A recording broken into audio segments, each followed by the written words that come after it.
Roz Brooks. I think she should be coming later. Senator Pazina. I don't think she's coming. Assemblyman Toby Yerrick is also not coming. Assemblywoman Erica Mosca. Here. Thank you. Aston Wilkie.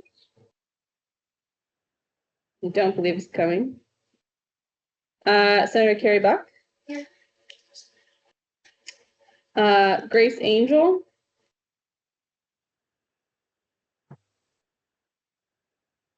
Sharice Jones.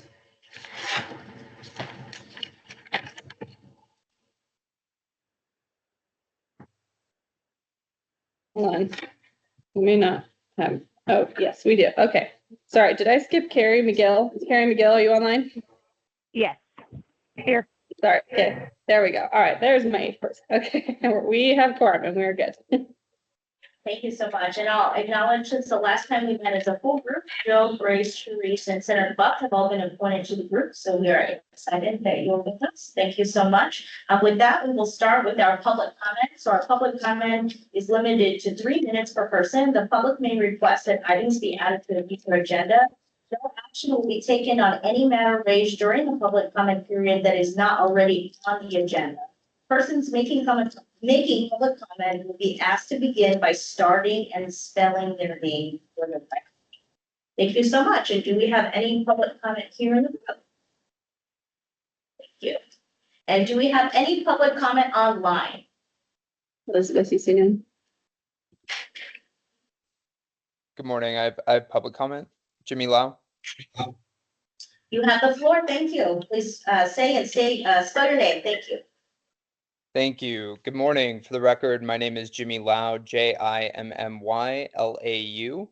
and I'm the Vice President of Ferrari Reader Public Affairs representing Western Resource Advocates.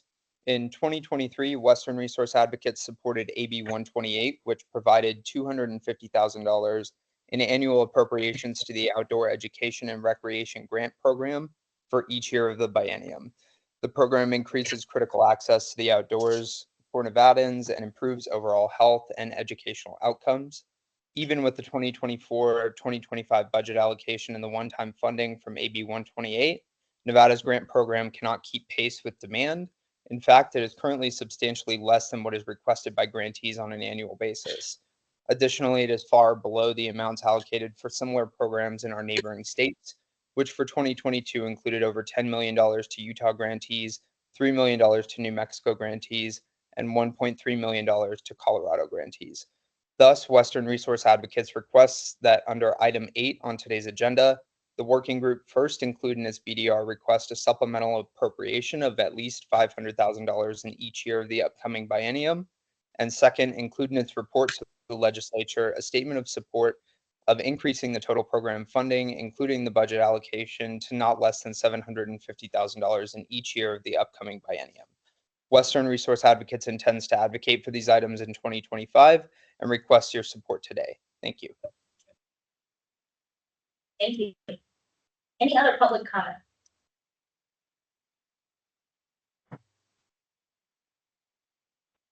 Not seeing any, we will close our public comment period. However, at the end of the meeting, there will be another public comment opportunity. Thank you.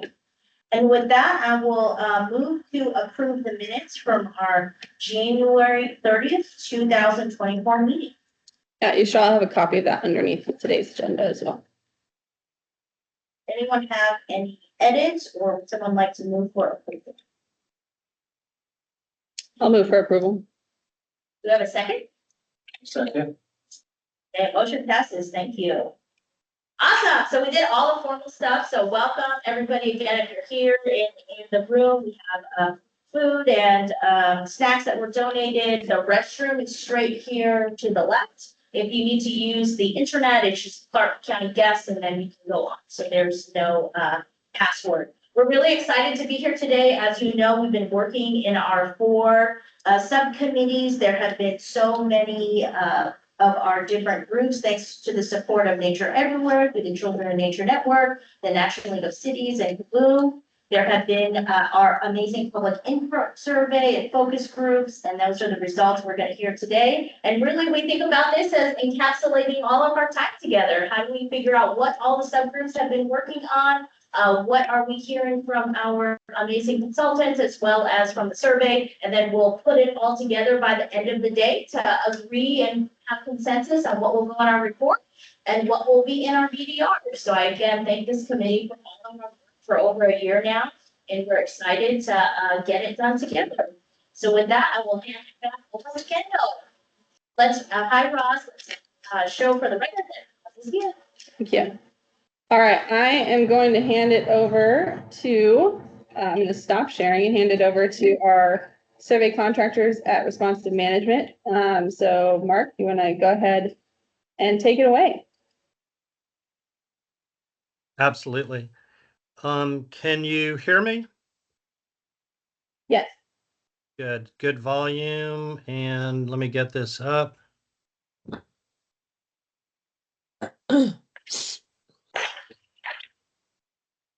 Good. Well, good morning. My name is Mark Duda. I'm the Executive Director of Responsive Management, and we were the folks who helped you out with the survey on attitudes toward and knowledge of environmental issues. It's the word excited has been used, and we too are excited about this because, as you're going to see, we've been doing surveys like this for 35 years. Over the past 35 years, we've conducted about 1,000 studies on how people relate to the natural world. And I never cease to be excited and also comfortable with bringing you what the public out there thinks. You had a public comment, and we had one person hear from. But in this study, we're hearing from literally hundreds of people across the state. People are busy, they can't attend the meetings. And so in this study, we're bringing you what Nevada residents think as a whole. So it's pretty cool. I don't have near enough time. If I presented everything that was in this study, we'd be here for the next 3 days. And I could talk about it for the next 3 days, but you couldn't listen to it for the next 3 days. So I'm really going to give you top line stuff. Be glad to answer any questions that you have. And the question I have is to Kendall. Kendall, have you distributed this report yet? Have people seen it? Am I rehashing stuff that people have already seen? Or so people have seen stuff? They have, we asked that they at least read the executive summary, so we've had that. Okay, perfect. Good.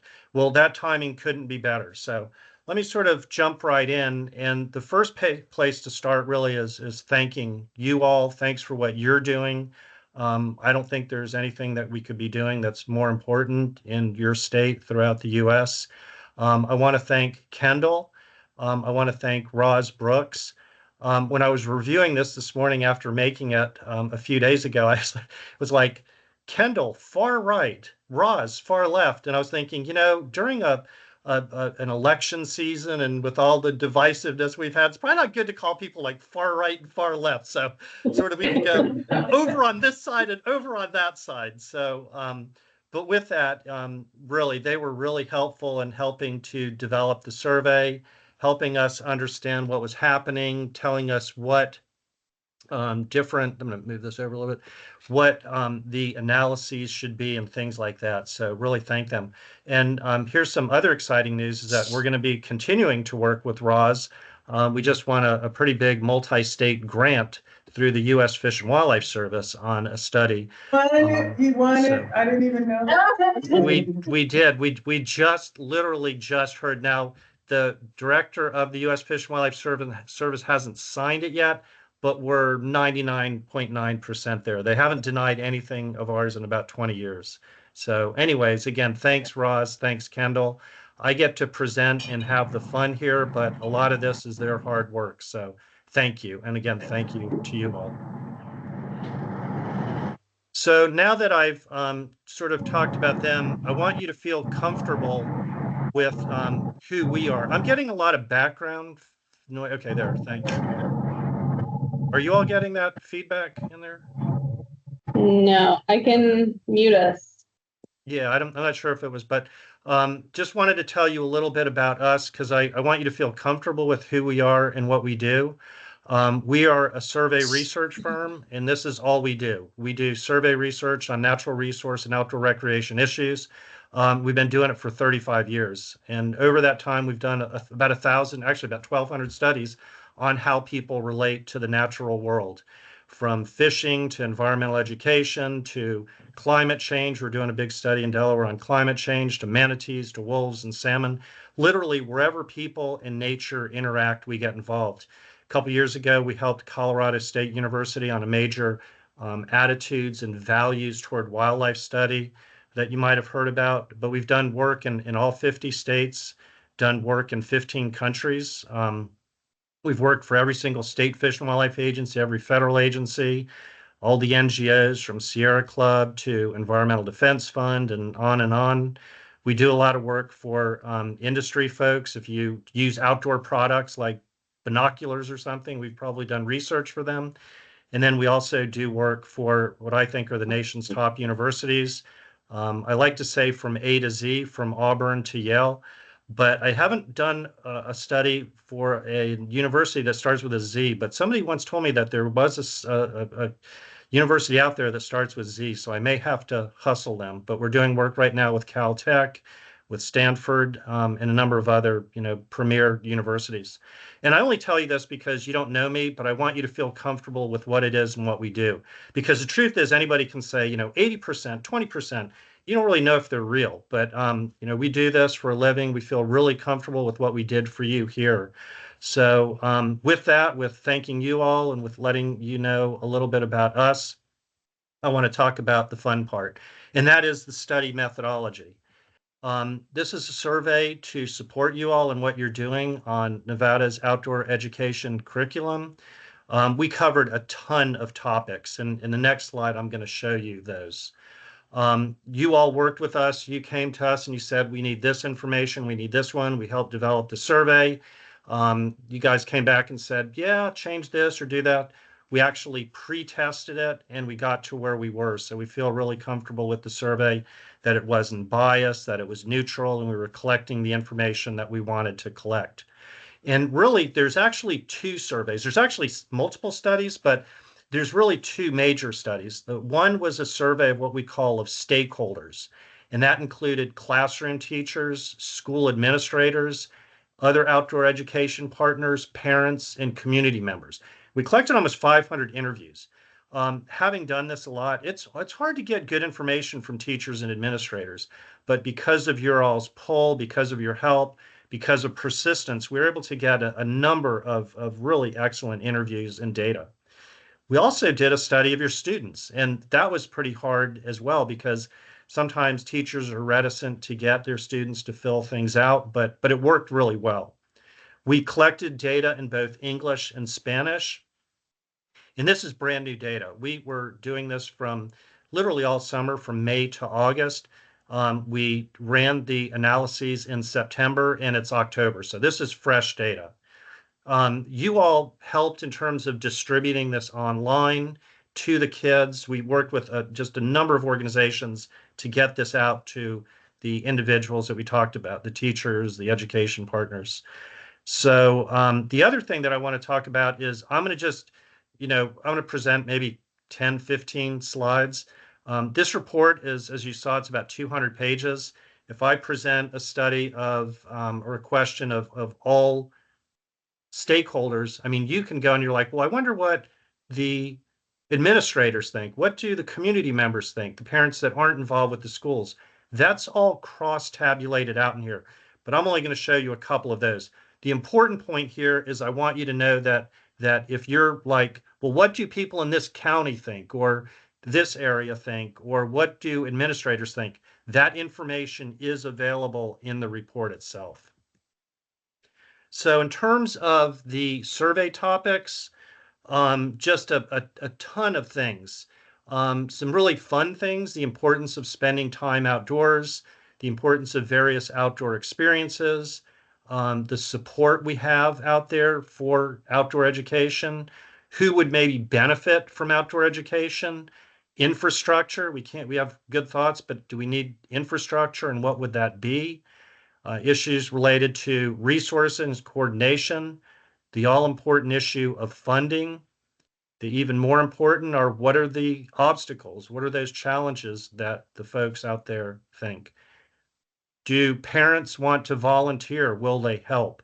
And then finally, I'm not going to present a lot of this, but the demographics as well. And we use those for cross-tabulation purposes. So let's start looking now at what's really out there. How about some of the key findings? How about the importance of spending time outdoors? Yeah, well, we all know it's important, but do those teachers that maybe we haven't talked to before, or the parents, what do they think about that? Well, wow. I do a lot of these surveys. We do about 40 to 50 of these surveys a year. Some of the graphs quietly tell you things, and other graphs just yell at you. And this one is sort of yelling at you. 99% of the folks, because this topic is so important, it's really important to the stakeholders, and that includes the teachers, the administrators, and all of the other folks that we interviewed out there. The scale here, I use this scale now of extremely, very, somewhat. From a survey research perspective, you could say, well, you have to say unimportant and have equal scales on both sides. Very unimportant, somewhat important, and then somewhat important and somewhat or very important. But the thing is that just having done so many of these, we really need, we don't find that many people that are out there that don't think it's important, but we really needed to separate it out on that positive scale. And we did that. And you can see that even when you go to extremely important, pretty amazing how important this stuff is. And I've been writing about this stuff and doing this for 40 years.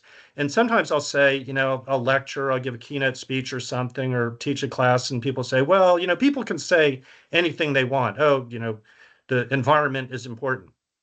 And I've heard that before. Yeah, they can.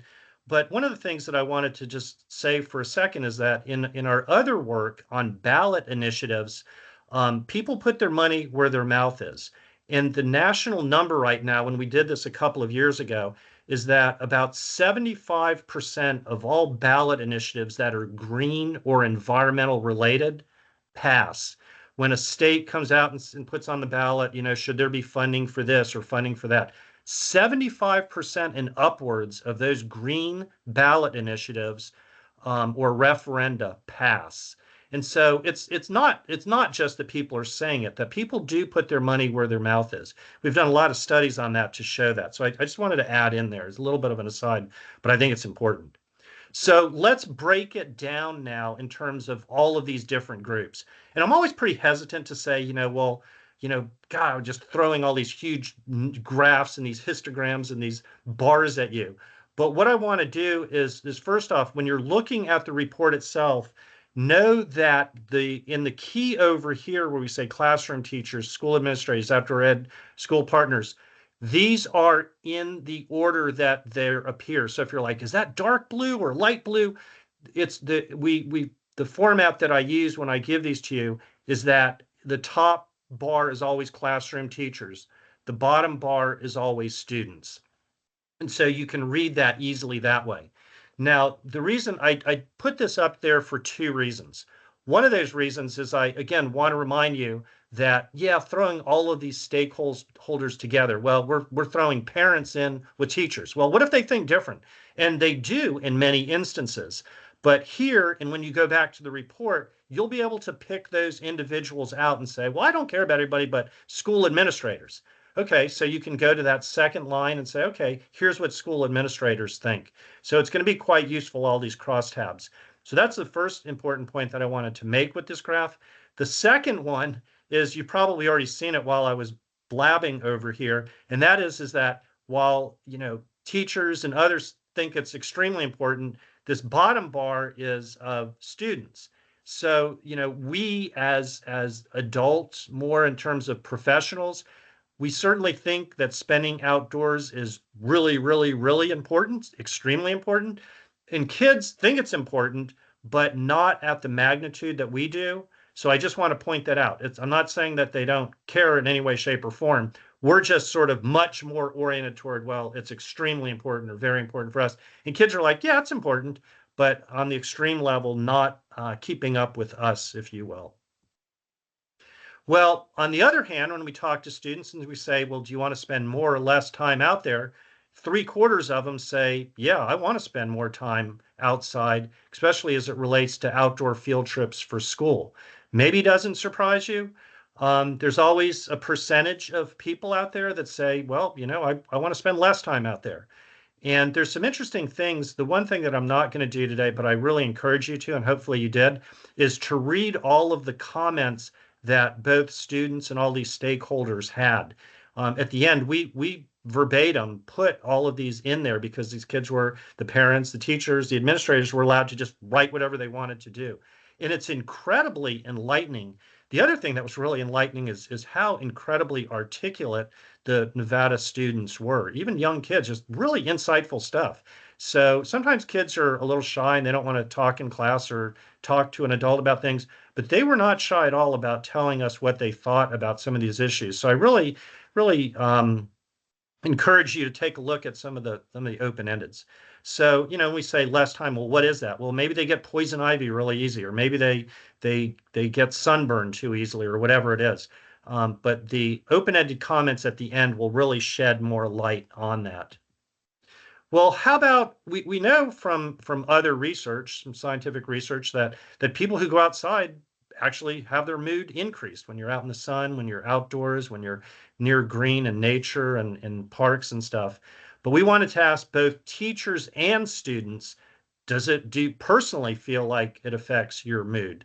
And again, some incredible numbers here. Look at that, 97% of the classroom teachers, they're like, let me get out of here, say it improves their mood. And even with kids, you only have 1% of the kids out there saying, well, it worsens my mood. And again, for other reasons that may be quite personal in terms of being scared, safety issues, or whatever it is, but it's a small percentage.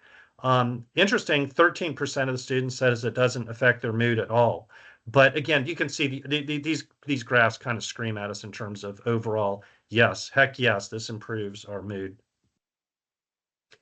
This was an interesting one and almost a little bit sort of a little bit different than a lot of the other questions that we asked in this, but it was really important to you all. It was really important to the teachers to get a read on this. And again, I'm going to present some information here, but I also encourage you to read the open-ended questions that a lot of teachers had on this. But the question was worded, do you support or oppose restricting student participation in recess or school day breaks for poor behavior or academic performance? 30% support that, but almost 60% don't. And so there's really there's definitely differences of opinion on that. And again, in the report itself, we can go back and we can cross-tabulate who supports it, who doesn't. And when you look at the open-endeds, you start getting some reasons why that's the case, but pretty interesting.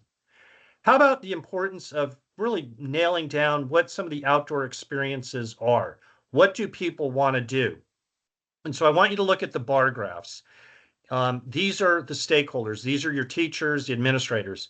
Well, at the top of the list, those stakeholders, the parents, all the adults say, well, we think it's important for youth growing up in Nevada to learn about helping and taking care of Nevada's lands and waters.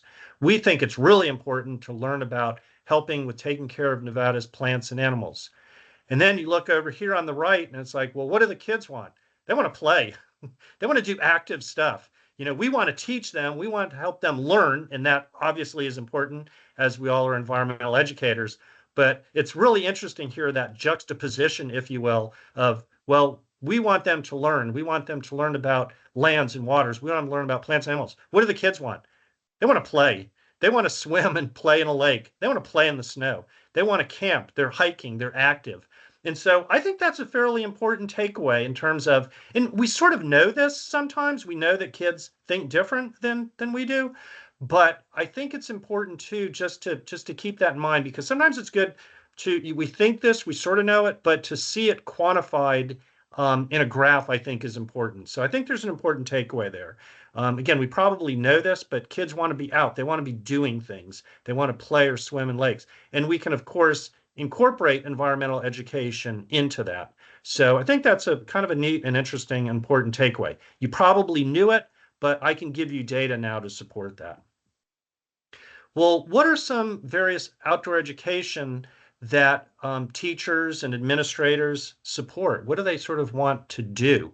And one of the things that was really interesting in the study is that we really, sort of early in the process, we wanted to take a look at the difference between outdoor learning and attitudes of your stakeholders versus outdoor education. And I know you know this, but let's just review it, that outdoor learning is taking any type of classroom learning into an outdoor environment. We wanted to know if they supported or opposed integrating those outdoor learning skills into overall education standards. Again, the graphs, boom, yeah, strongly support 77%, 15% moderately support, 92% overall. What was interesting is that we didn't get a whole lot different. We thought there might be some differences, but on the outdoor education side, and that refers to learning activities or education specifically to the outdoors, including outdoor skills and content that incorporates nature in the outdoor environment. Different types of modes, if you will, or different take, but yet the same result, just 92%. The one thing when I was reviewing this last night and thinking about the presentation, what it would be interesting to see if there's if it's the same people over on that left graph and the same people on the right, or if there are differences, if some support one of those more than others. So that would be interesting to learn at. And again, if you over the next month or two, if you have questions, send them to Kendall and say, hey, ask Mark to run this, or kind of something like that, because it's pretty easy to do. So how about in terms of other things? This was an interesting one too, and that is groups that would benefit from outdoor education. And so these are the adults, these are the stakeholders, and we said, well, what's your opinion in terms of the groups that would benefit the most from outdoor learning? And there's some pretty big differences here in terms of at-risk youth. 86%. Wow, that was at the top along with urban youth. But look at the differences here when it comes to underserved populations, English language learners, and rural youth. I mean, that's a really big difference between urban youth and rural youth. And we don't have to talk about it now. We've done so much work in terms of different groups, opinions, attitudes, values. But I think there's some pretty important ramifications there, and I don't want to go into it too much right now because I want to get through this. But I think that's interesting. Are there assumptions that rural youth already know stuff and they're not as important as urban youth? Yeah, maybe. Are there different attitudes or values there or focusing? Are there issues just related to demographics that a lot of the people who answered these questions were more urban oriented or more rural oriented? But again, quite different in terms of urban, rural, but at-risk youth and urban being the top there. Well, we can't do anything without infrastructure, and so we wanted to ask some questions about that. We asked, well, please, and this is one where people could just check all that apply. So you could check all of them, and if everybody who did the survey did every question, you'd have 100% all the way down. They weren't asked to choose among themselves which one was the most important. They could say extremely important to all of these, or they could check all of these. So shade and trees at the very top, outdoor classroom space. I don't know if those surprise you, but wow, they just trumped everything, shade and trees. Now, here's the interesting things. Sometimes students and teachers and stakeholders might disagree, and we saw not disagree, but place different attitudes and priorities on things. But look it over to the right, the most important features among students, shade and trees. So we have some pretty high agreement there in terms of infrastructure. And again, this is when everybody could have said everything. So that's quite interesting. But then when we start going down the list, other things are important: outdoor classroom space, garden space, nature play areas, and then on down the line in terms of stormwater capture, water features. Not as important, only to about a third of your stakeholders, but then among kids, it was much higher rated. So again, pretty important issues just in terms of what your stakeholders, what your teachers, what your administrators, what the parents think out there in terms of what that infrastructure should look like. Well, each of these is a different question. And they weren't asked in this order. We actually randomly asked these because we didn't want any what we call question order bias. So each of these is a completely separate question. And the way that I do these is I like to use green as good, green as go, red as stop. So these are students. Okay, so we're asking students here how interested they were in participating in various activities. At the top of the list, spending an hour outside every week during your classes. Heck yeah, that's what they want to be doing. The green is very interested. The light green is somewhat interested. Yellow, yeah, maybe slightly. Red, not at all interested. PE classes for outdoor skills such as archery, biking, fishing, and hunter education, way up there. Look at that strong. Over half of these kids are saying, I'm very interested in these activities.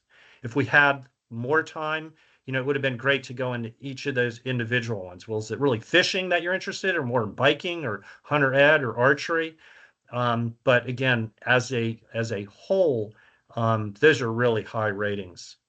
Outdoor career and technical training, such as learning, trail building, outdoor recreation skills, wilderness first aid, pretty important. The extremely very interested comes down a bit, but you still have almost 70% of the kids saying very or somewhat interested. Taking care of a nearby piece of land, somewhat. Little bit of neutral, sort of the slightly, yeah, kind of. And some kids saying no, about 10%, 11%. Taking care of a piece of land and then making and mentoring younger students in outdoor courses, yeah, kind of lukewarm as well. Still some interest over a majority, but not near like spending time. These kids want to be outside, and you've got data now to show that.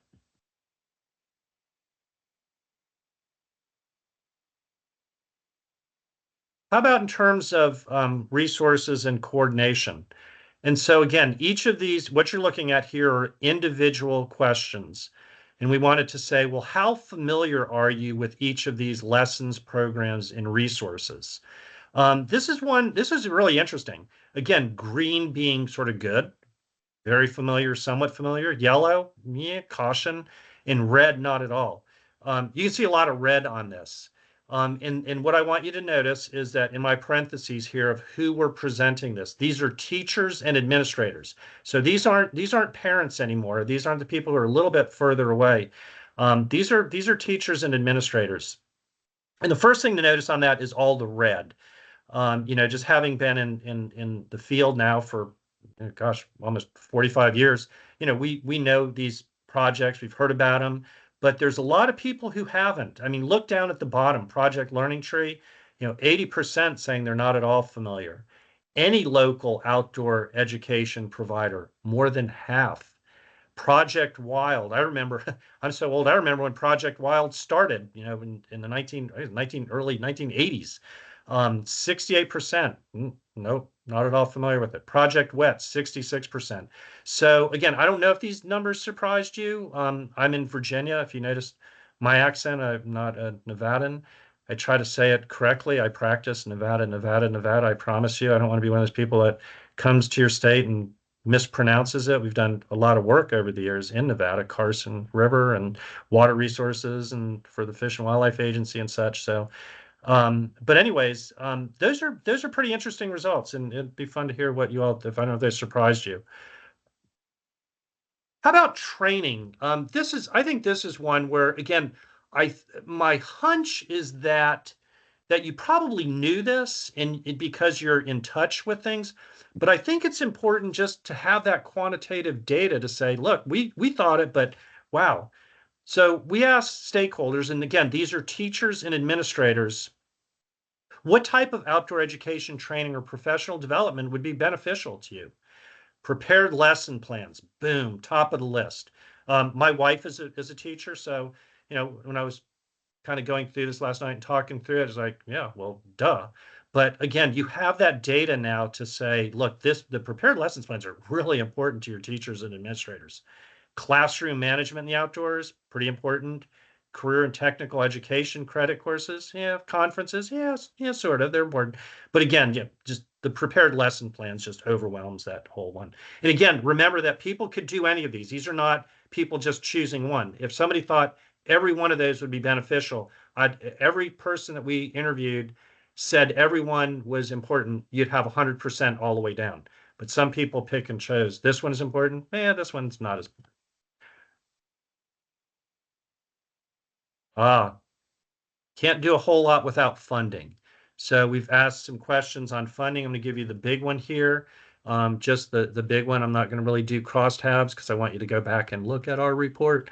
But for each of the following, and again, these were separate questions. For each of the following potential funding sources, please indicate to what extent you support or oppose using it as a source of funding for outdoor education. Again, they could say anything, and each of these is an individual question. So, and they were actually, when they took this, we could randomly choose this. So if Kendall took this, she would get a different lineup than maybe if Roz took it or if I took it. So we try very hard to do neutral, unbiased, random types of surveys. State or federal grants, look at that green, look at that strong support there, moderately support, I mean, clear favorite. Public-private partnerships up there. Economic development dollars, yeah, 3/4. You get 3/4 anymore. I mean, that's incredible. Corporate school adoption, workforce training. So again, definite priorities there in terms of what your stakeholders think. And again, well, do we care about parents here? Well, I don't know. Yeah, because if something came up for their support, but you can go back to the report and see where the administrators stand, where the teachers stand. So again, I think some valuable. I don't want you to look at the report as sort of a John Grisham novel because there's a lot there. I want you to look at it as an encyclopedia that next month or next year when you're looking at something, didn't that survey that Kendall and Roz and Mark Duda at Responsive Management, didn't they have something about grants? Let's go back and see if there's support for state or federal grants or even economic dollars. Who are they? And that information will be there at your fingertips. How about obstacles? Some interesting things here.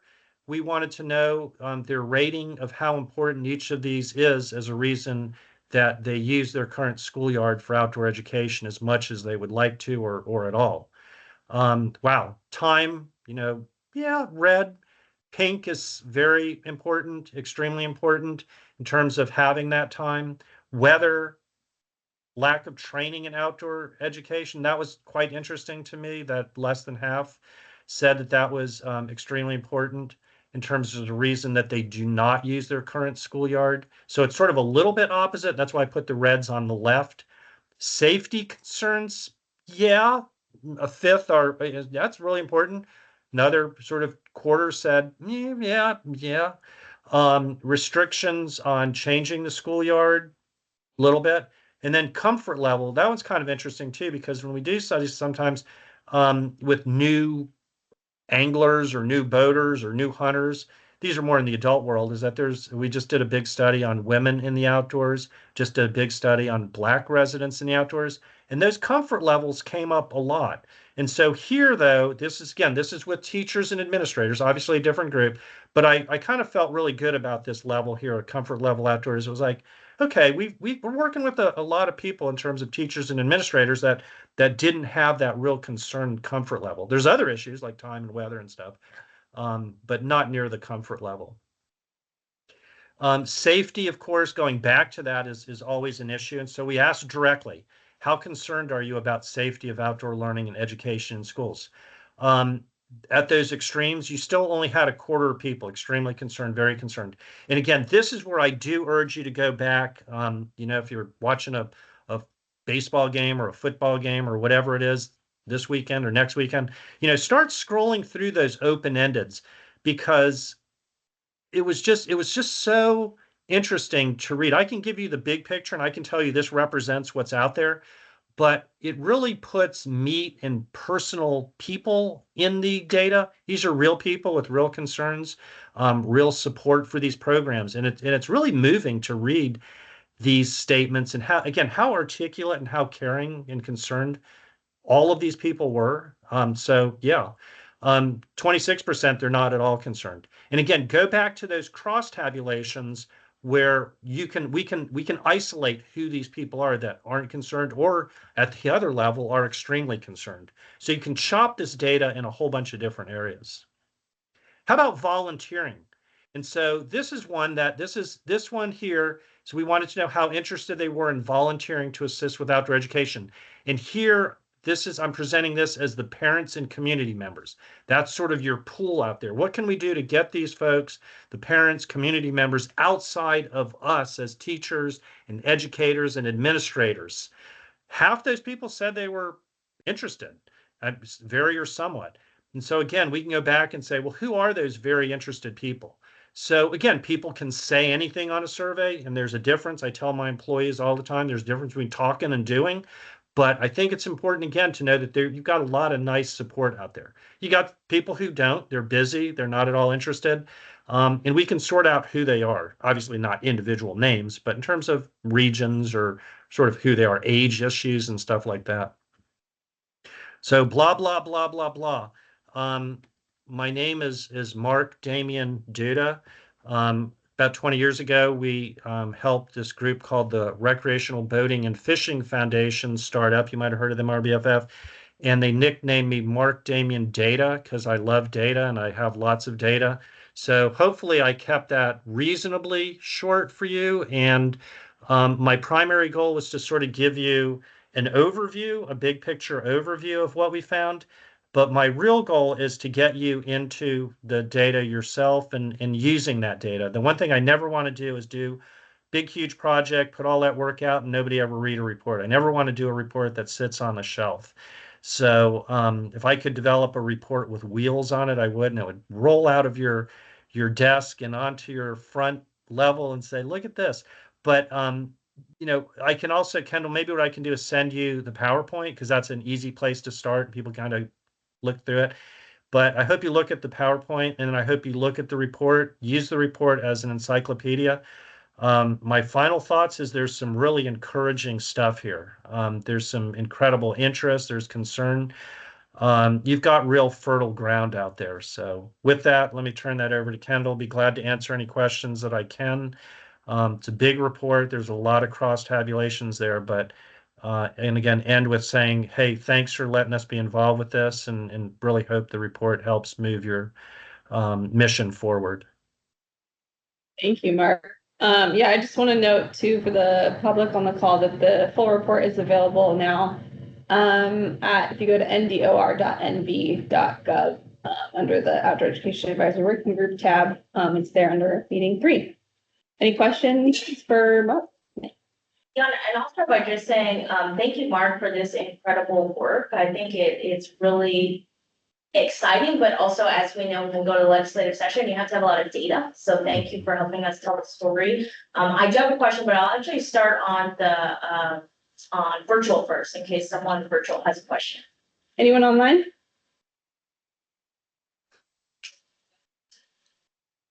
Okay, with no questions online, I'll go ahead and start here and then open it up if anyone has questions. But my first question just is, since you've done so many of these in other states, how do we compare? What are the attitudes and beliefs? Do you see it as similar as what other states are doing, or do you see anything that's maybe unique to Nevada?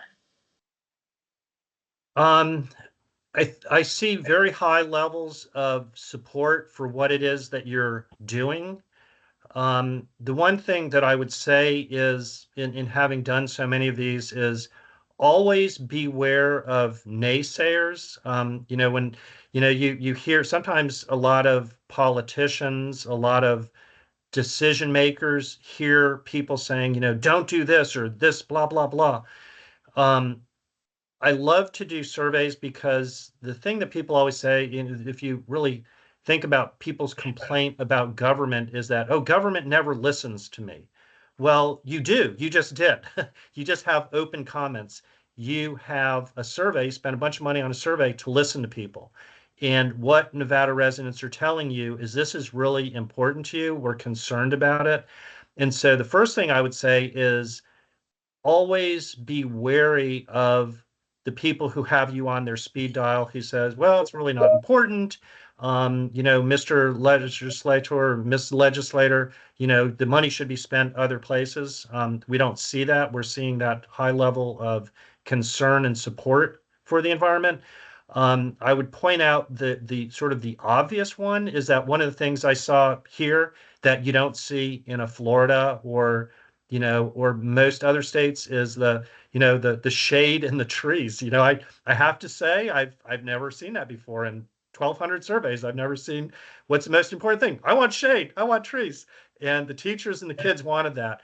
And so that was a little bit unique.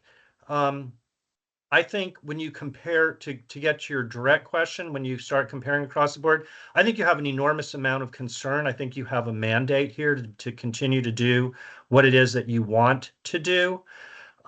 So, one could argue, well, there are stakeholders and, if there's higher levels of negativity, maybe we do a general population survey to see what people think. But again, I'm not seeing real high levels of negativity. We're actually redoing our website at Responsive Management. So we're pulling out some of my past publications. And I just read this one and it said, public opinion on and attitudes toward natural resources and environmental issues. And the date on it was 1985. And I was like, man, I've been doing this a long time. And what I saw in that when I reread that paper was, again, people are very concerned. And I think that's a message that I still want to get out to everybody, is that there's so many issues out there. There's the economy, there's this. I mean, we're going up on an election and, so many people have so many issues out there. But I think it's not fair to have us in what we want at the forefront as well in terms of environmental issues. And the most important thing is educating the next generations to come through. So I would say on, the uniqueness of your natural environment, the dry qualities came through, but also the major concern in terms of a positive, the major support that I'm seeing. I saw some really high numbers out there. So I think you're in a good position. But again, you're competing against so many other issues, but I don't think we should be left behind because people don't want you to be left behind. Sometimes I don't think, sometimes, as a researcher, we're a researcher, but sometimes you want to just get out there and start listen to what this is saying. People care about this stuff. There's lots of important things, but the environment and our natural environment and our kids' relationship to the natural environment are really important. But again, it also goes back to those really amazing comments that your students wrote in this report. I mean, they wrote some things that were really beautiful. One of them I read last night. I'll stop on this, but I read one last night. But one of your, I think it was a teacher, wrote that, or maybe it was even a parent. I don't remember who it was, but it was an adult.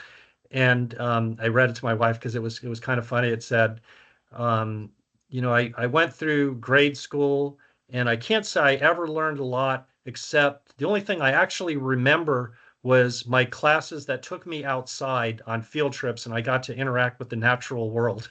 So here's this person who, went through, year 1 through 8, and they're saying, I didn't really learn a lot, but I really, what sticks with me are those interactions that I had with the natural environment. And so, of course, my wife as a teacher, she goes, let me look at that. And she starts reading it. She goes, this person reads and writes really, really well. So maybe they didn't remember all the things they got taught, but that might not have been on top of the mind. But those relationships and those experiences outdoors are incredibly important. Thank you so much. Any other questions from the room? I was just wondering, when we surveyed the students, did we get their age or elementary, middle school, high school, or was We it did. just students? No, Okay. we did. Yep. No, we have a very good mix all the way across. And in the report, we actually report all of these in terms of their age. So, take a look at that. And if there's something in there that's not in there and you're like, Mark, all students together, yeah, that's important, but I want to know what this age thinks. I'm virtually positive we did every question by age, but if we didn't and there's a question there that you want, we can run that for you. So that's how we filled up over 200 pages. So we didn't write them all. There's lots of graphs, but yeah, no, I really appreciate you asking that question, because again, if you only care about younger kids or older kids, that information is in that report. We have a question online from Bobby. Is it safe to say that urban versus rural kids most benefiting from time outdoors is an assumption of stakeholders more than anything playing out in the data? Any thoughts on that part? What a great question. We know there are differences from other work that we do, there's differences in kids and adults' attitudes and values on wildlife, natural resources. Um, in your data, I could take a look at it for that because I didn't, because there's so much data in there, but we can, and I bet things will come out. But I think that's a good question, and I think it's deeper than the data that we collected.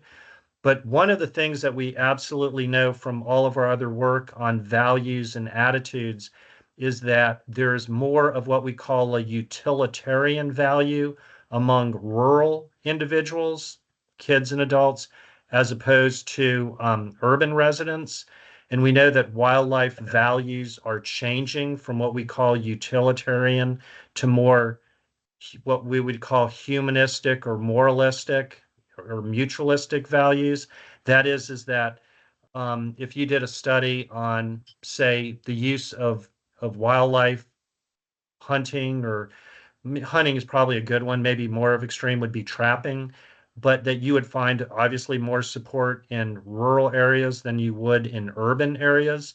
So the big answer is absolutely there's a big difference between urban residents and rural residents. We know that America is becoming more urbanized. And as America becomes more urbanized, or what we call more modernized, that is urban and level of education, that has profound impacts on Americans' values and attitudes. So yes, I would think that curriculum oriented toward urban individuals is different than curriculum oriented toward more rural individuals. So great question and sort of a mediocre answer, but at least to give you a little bit of insight on what we know is heck yeah. Yeah, there's some big differences.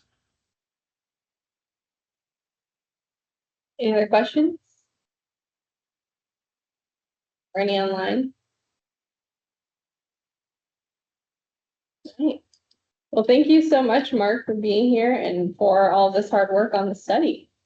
Yeah, thank you. And again, it doesn't have to end here. If anybody has questions, go send them to Kendall.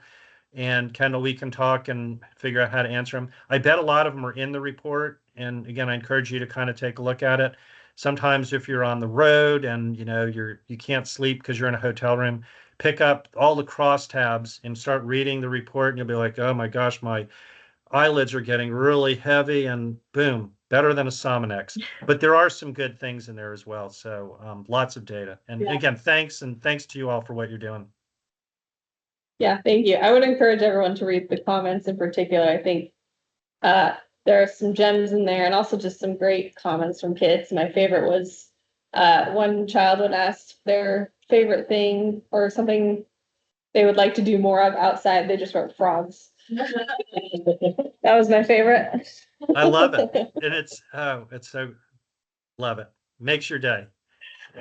Yeah, I agree. So, all right. Well, thank you, Mark. Move to. Yes, so with that, I would love for people to just kind of think about in the back of their head, just based on what we just heard, what does that make you think about recommendations, which is of course going to be our afternoon piece.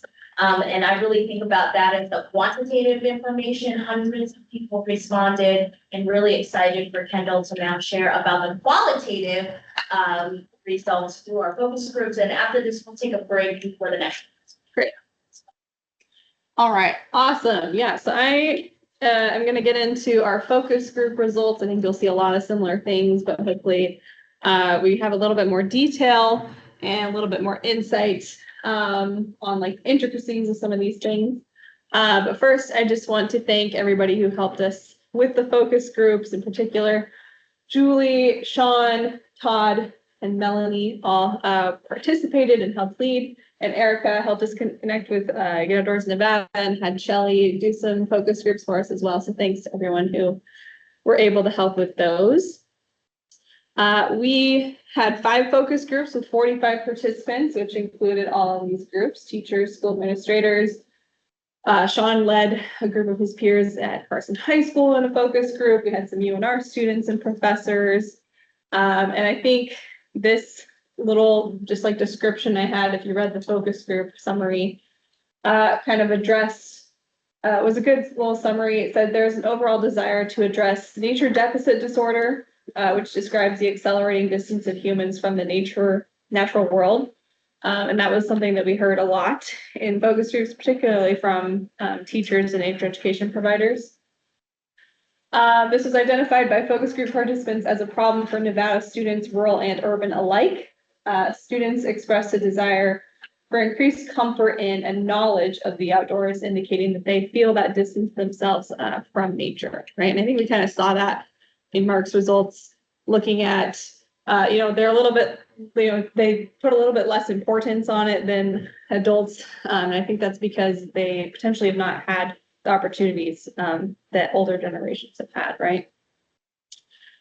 So these are some of the common themes we're going to be looking at from the focus group results, starting with, the big ones, the barriers. And actually, similar to the survey results, time was the #1 barrier, but I think it was Charisse who said in one of our subcommittee meetings that time you can always put that as a barrier. You can always put that as a reason to not be doing things, but maybe it's more apt to address some of these other barriers because, if these other things are out of the way, we can find the time, kind of a thing, right? So similar things: funding, transportation, unsupportive administration, or just administration not having capacity to support potentially.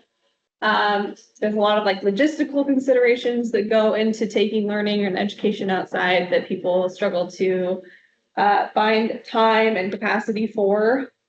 Standards alignment, curriculum, again, those types of things, or lack of curriculum rather. I think there's also just for some people a lack of understanding of why this is important or if they should even be doing this, so they've never even thought about it. Funding, again, kind of reliance on grants, which also takes a lot of logistical support, and also lack of local content, so lack of lessons that are addressing specifically your region or your state or your nature, right? All right, so funding was another common thing we talked about. I think, let's see. So again, a lot of this came down to capacity. We heard a lot of we need funding for more substitute teachers so we can be able to take kids out and still have things happening at school. We need capacity for planning and completing grant requests, for coordinating these logistics. We want funding to be able to bring in more outside partners like those local nature education providers. We want more funding for field trips. And then some of the opportunities we had support for from the focus groups were budget line items related to outdoor learning and particularly around agriculture, gardening, programming. All right, administrative, logistical, and partner support. So this came up a lot that can make a huge difference to teachers in particular on whether or not they're able to accomplish outdoor learning. So I've heard some teachers who said I've left a school because I had unsupportive administration who wouldn't let us take kids outside, wouldn't support us going on field trips. There's a lot of talk about how when office support is able to help with those logistics and coordination, that they're able to do a lot more. Increased partnership with outside entities. So again, with those nature education providers, they can make a big difference in making it happen more often. And also there's a need for teacher training and ongoing professional development. I think at the from the start, when they're getting their degrees and getting ready to become teachers, but also as they continue to grow as teachers and continue to participate in professional development opportunities. Nearby nature. So this one, I think there was kind of some oscillating in the focus groups between whether field trips are more important or having consistent close nature available on a school campus or nearby in parks.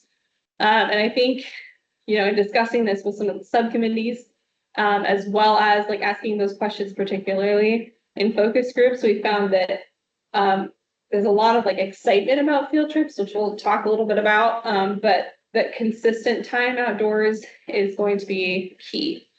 And so there was also just some thoughts that, you know, on campus nature is seen as like more equitable and more accessible. So that opportunity should potentially take priority when we asked about that. There was a lot of talk about need for like comfortable space on campus to take learning outdoors. So shaded, comfortable areas where there's seating and maybe tables, and you can, you know, actually provide suitable lesson space in sheltered areas on campus. I think also there was, from students in particular, they were excited about, and teachers were also excited about the potential of students participating in the creation and maintenance of living schoolyards, which we talked about, which we asked about specifically. It felt like, you know, a really cool opportunity for them to participate in learning through their schoolyards. And it also just was something that people thought felt more attainable than something like budgeting for lots and lots of field trips, right? I will also note, we kind of had gardening as its own separate thing, or agricultural programs, and then I kind of put it in here. There wasn't a ton of talk about it. It was just like, yes, this is something that we do. This is something we're familiar with, but it could be better, kind of a thing. Students in particular were talked about. Older students, like high school students in particular, discussed that they would rather do something like a research project than a garden, right? Versus like younger students are potentially more interested in the gardening things, and that felt more appropriate for them. Teachers talked about how garden curriculum and programming can often be like too simple. So there's like a need for more robust curriculum around those types of activities. All right, so again, field trips. There was a lot of really awesome emotions expressed about field trips, which is really cool. It was, you know, again, something people remembered really fondly. They described them as wonderful, new and exciting, happy, memorable, enjoyable, engaging, interesting, empowering, right? Overwhelmingly remembered positively. I think also there was a lot of like really identifiable positive outcomes from field trips, which included like providing a shared experience for a class, and that helped to improve relationships amongst peers as well as teachers and students. Some teachers described, again, like I said, leaving schools over not being able to take their classes out on field trips. So it was something that was really important to teachers and students alike. All right, classroom management. This was another theme that came up kind of on both ends of why it could be helpful, but also where there might be like some gaps in classroom management strategies in the outdoors. So a lot of people talked about how spending time outside, they've seen that it improves responsibility and discipline of their students, improves relationships. Again, even once one teacher talked about how their school implemented some weekly outdoor education opportunities, and it increased their attendance at school, which I know is something we're thinking a lot about in K through 12 right now. And then on the flip side, you know, when we asked about those recess things, I think in the survey results that was a little bit more divided. But I think in the focus groups, we overwhelmingly heard that restricting recess is unhelpful and increases behavioral problems. We did have one idea from some students in particular that maybe like if there is like a detention or some sort of disciplinary needs, that could even happen outside in a restorative environment where there's potential for the environment to improve mood, improve focus, and be restorative, right? Health. People identified a lot of both physical and mental health benefits of taking classrooms outside. There was a large appetite for outdoor skills learning through PE, especially like from students. Also ideas around teaching basic first aid and survival. Mental health, these were just identified things, teachers and nature education providers identified, improving regulation, restoring focus as benefits to spending time outside. I think one student told a story about how they had one teacher who every day before school would just take them on a lap around their school campus, and afterwards they'd all be ready to learn and feeling better about starting the day, and that it was a really great way to begin their day. Academic success was also something that there was a lot of support for, or a lot of people had anecdotes around how academic success is seen and achieved through outdoor learning and outdoor education. So we talked about like hard and soft skills and how both of those can be taught through the outdoors.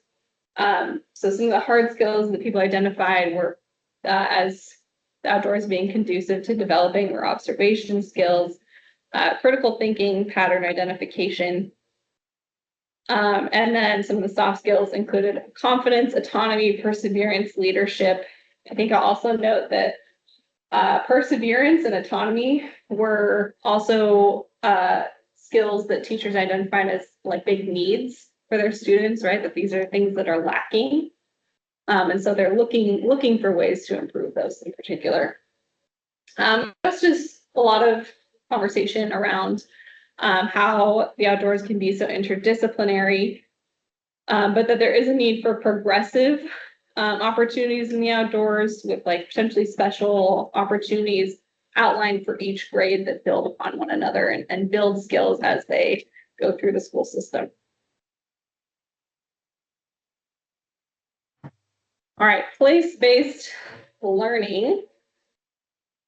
So teachers were expressing a need for themselves even to be learning about their own environment. We had a lot of teachers who potentially had like taught in other states and had really great opportunities and experience to participate with their students in outdoor learning in those other states, and then they came to Nevada and potentially, they didn't have that connection to place themselves, and they didn't have like support to build that connection. And so that was just kind of something they maybe used to do and then lost when they came here, which is unfortunate. So I also really liked this comment from one teacher about taking learning outside and focusing on place-based learning. They said it levels the playing field. Everyone has a shared story of their home or environment. You don't have to have an accommodation for kids to tell their story. Everyone can be active and engaged. All right, and finally, stewardship. So this one, came up a lot as, an important reason why we might want to engage with this work, why we want to encourage outdoor education, outdoor learning, is that ultimately it's going to lead to students having an increased sense of ownership over their immediate environment and over Nevada. So there was this feeling that when students miss out on knowledge and experience in their environment, they miss out on the values associated with that knowledge. Whereas when we understand our local environment, we can make better decisions about it. Students, I think we saw this, again, in the survey results as well. They expressed a desire to, they're like willing and happy to participate in stewardship activities specifically. However, they wanted to have more opportunity to choose those opportunities, to learn more about them beforehand, rather than just having these kind of one-off projects or opportunities. There was a real desire for like ownership and autonomy through these types of activities and when they're involved in stewardship specifically. And that is it for our survey results. So I'll pause the slideshow there and go back to the meeting here. But are there any questions, focus groups, or any comments in the room? Let's start in the room. Thanks, Kendall, for that. That's a lot of work. So thank you for your incredible work. I'll start us off. Just my general curiosity was, did you see a difference between Southern and Northern Nevada when speaking to folks? No, we did have like a Southern Nevada group of teachers and education providers, and then a Northern Nevada group of teachers and education providers.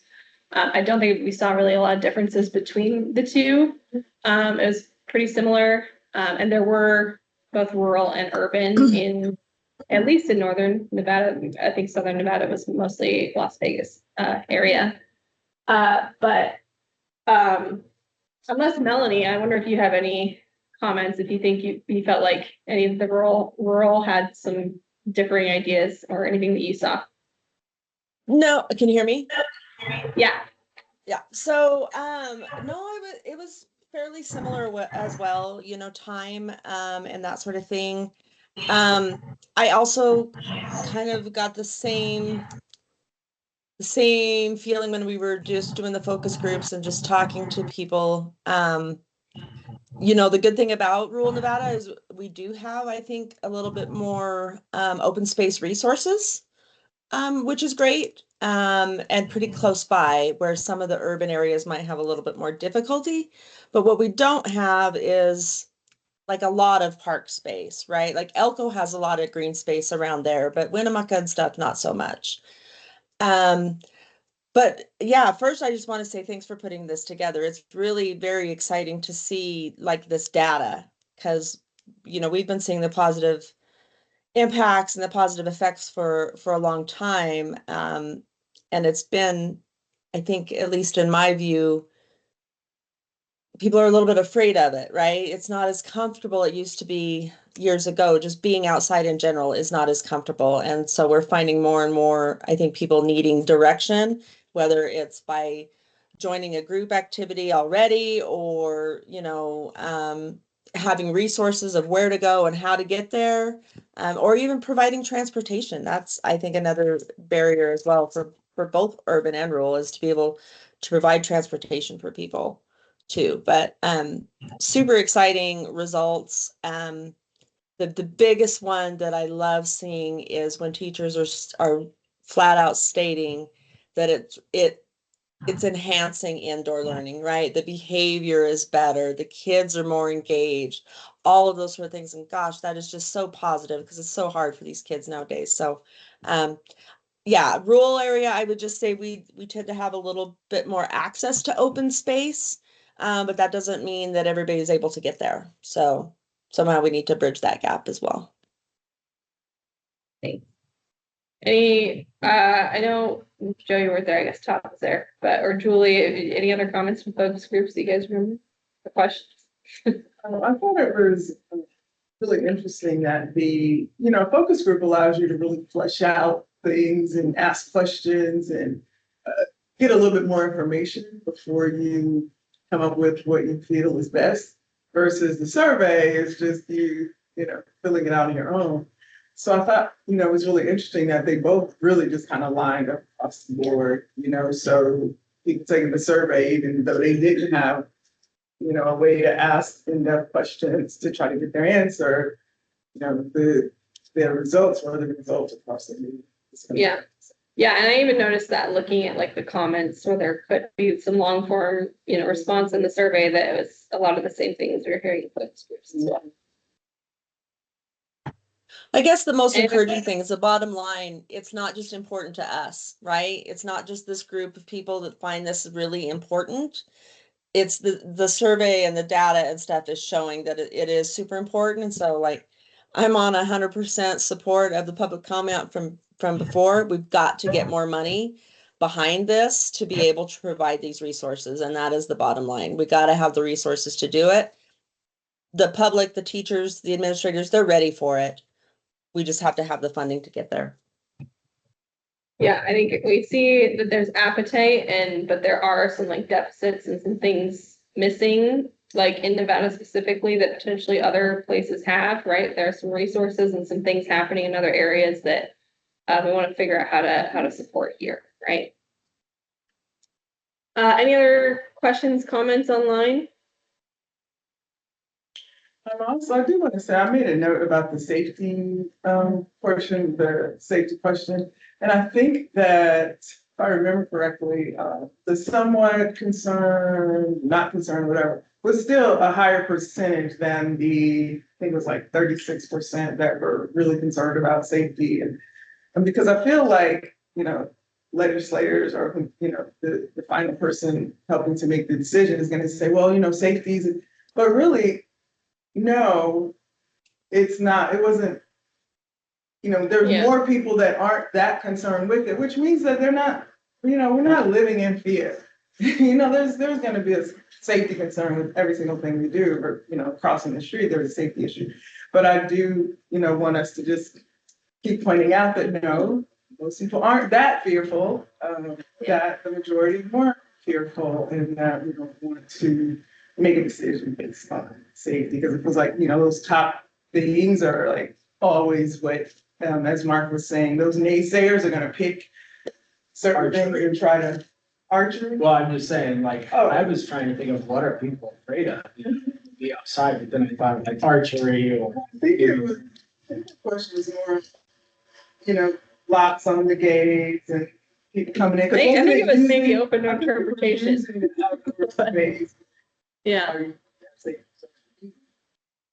And I just remember some of the meetings or groups we were in, people were saying, homeless are coming in and those kinds.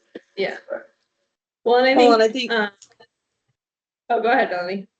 oh, no, I was just gonna say, we're studying this as a board and organization right now. It's about beneficial risk, right? And I think that's how we approach it as this audience, right? Like, yeah, you're right, there's risks outside, right? It's inherent. There's certain dangers or certain things, but the benefits that you or your child or whatever that are going to get by taking a little bit of risk, just it elevates now, right? It's more than just an outdoor experience. It's an actual, character or skill building or those sort of things. So there's benefits in it, but it's the top level we have to convince that we know how to mitigate it, right? It's up to us as providers to provide a safe environment and do everything we can to mitigate things, but also acknowledge that there is risk. And, kids can stumble and, break an ankle. It can happen, right? But we as trained professionals, and if we continue to be those trained professionals and provide stellar programs, I think the shift will happen. Kind of along those lines, of risk, people don't know what they don't know. And so I think once they are trained and understand how to implement outdoor recreation programs, their concerns about risk is gonna go down. So I think a lot of people just are nervous, a little leery about things. And once they understand how it works, how to manage kids, I think those concerns definitely go down. Yeah, I think there's things we can do for all of these potential barriers to mitigate and address, maybe the people who aren't fully on board yet and support them and, support anyone who wants to engage with this type of work. It kind of, I think, is it safety or is it the management fear or that control fear where I have a group of kids and I'm responsible for them. And so is it, I'm worried about the safety of not losing anybody or somebody getting injured? Or is it, I'm fearful of the management or the freedom that I have to trust my students to be out there and it's okay, to give that freedom and have that creativity happen. And it's like, I guess, letting up on the reins a little bit as a teacher. So I wonder that too, is it the safety of, well, if I go out here and I go on a field trip and I've got all these kids and I'm gonna let them run, like, I just wondered if there was that, where is it the management and I liked what, is it Melanie? Yeah. Said, that the risks are far less than the benefits and the need. Like if we stick to like what we found out statistically, the need is vital. Yeah. Well, and I think we saw even that addressed, like focus groups talked about, they saw increase improved relationships and improved classroom dynamics and things when they were engaging with the outdoors. So, it does take like some skill building. Yeah. Are we? Yeah, just say your name and then for the Okay, record. Can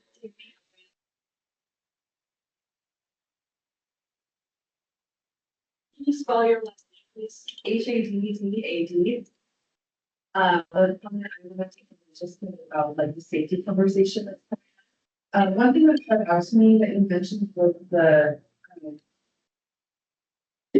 outdoor detention as a restorative, maybe having a restorative effect on kids. I think that can happen. However, on the same note, I also hear about the troubled teen industry kind of sweeping the nation in the past few decades, these like documentaries and stuff that. So I just wanted to draw attention to that if we are looking at having like outdoor schools or some type of like restorative program for kids, that the staff that are involved in those schools are adequately trained, because along with what somebody else was saying about being able to deliver like comprehensive programming with staff that's trained. Yeah, thank you. No, hi. Nice. Yeah. Hi, David Beard, Children Nation Network. Did liability and insurance come up at all from the administrators or even as a program? Because I know liability is getting tougher for like childcare, coverage is getting tougher. And so did that come up at all? I think there's maybe like one comment about it, I think from Todd actually. And so I think there was like a thought that like, we're not the first people to do this. So there's other areas we could potentially like draw from, for example, around this. I know it can be shocking. I know that twice we go grants, we got to go to the west entrance of Grand Canyon. And so we were able to get funding for that. Then the risk management for the school district said that's its level. And per child, we had to pay, per child for the increased insurance. And we didn't know that, and site, worked it out. But so I don't know if it's an unawareness, but hey, if you do have more at-risk field trips, the cost for coverage of per child is on the school, and then it's through the school district. And I didn't know that either, so I wondered if that maybe until you go through, and you're going to a place that has a bigger risk. I didn't know that there was that on the highest level of risk. So that was like, oh gosh, we gotta agree and get funding and approval from parents, to approve this higher risk per child.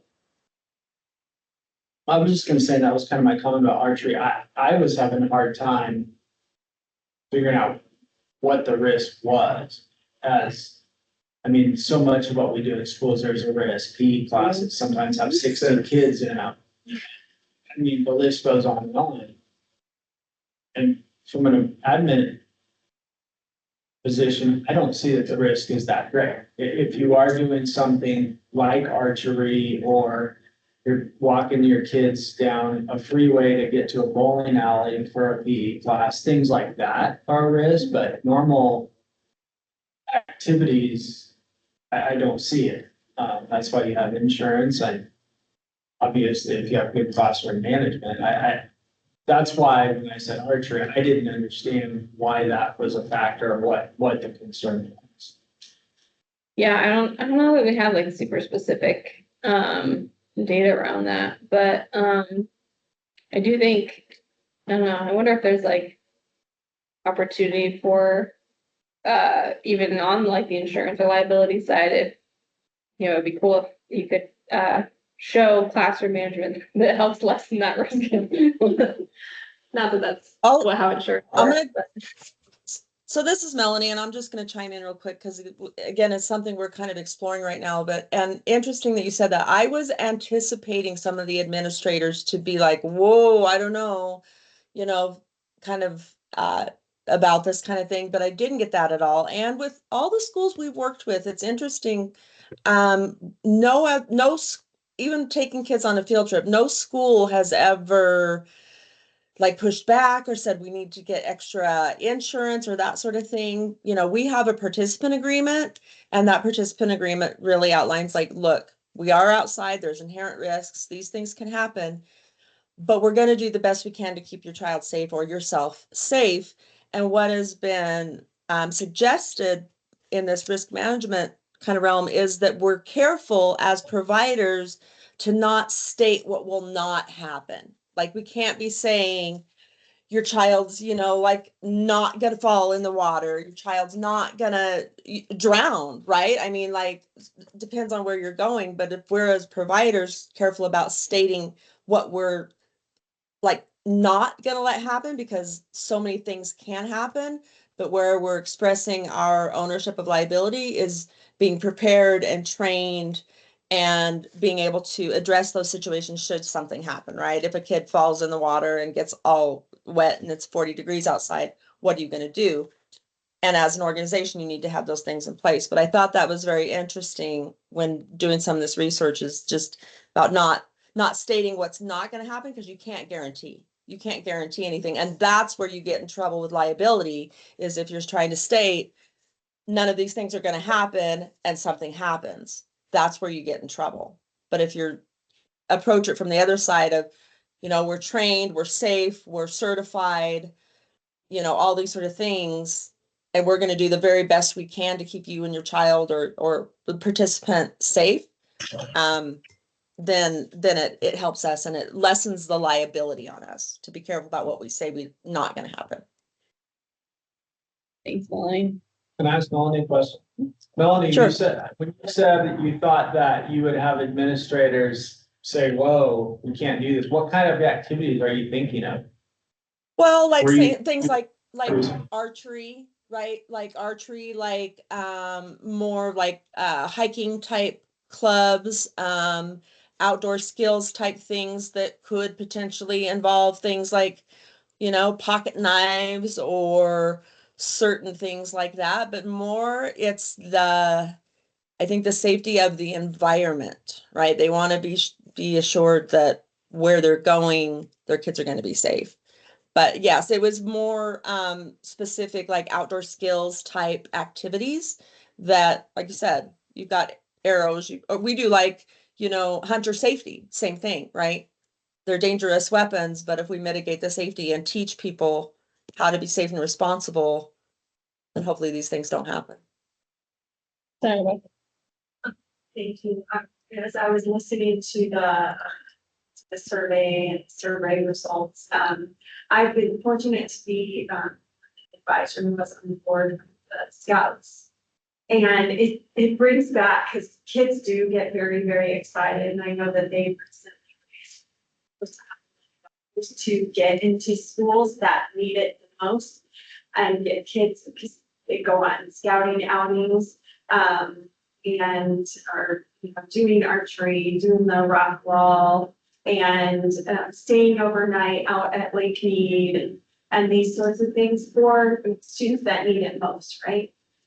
So I don't know if there's a potential with, a recommendation for having somebody from scouting that is exactly what you're talking about. It's, their life skills and as well as all of archery, all of the things that you're talking about.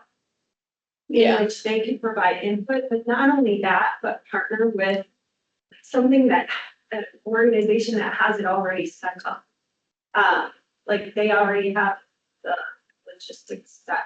So just growing that more to where it meets the needs of more schools and kids. So that way it's not just another thing necessarily for teachers, administrators and that, but growing that movement more is just one of my suggestions. And then also a lot of these schools have archery programs. I mean, I went to something to South Point and I forget how many schools were involved in that, but it was pretty amazing. So that's already going on. I just think we need these things in the schools that need it, right? In all schools, so all kids can access it, because there is a fee to that.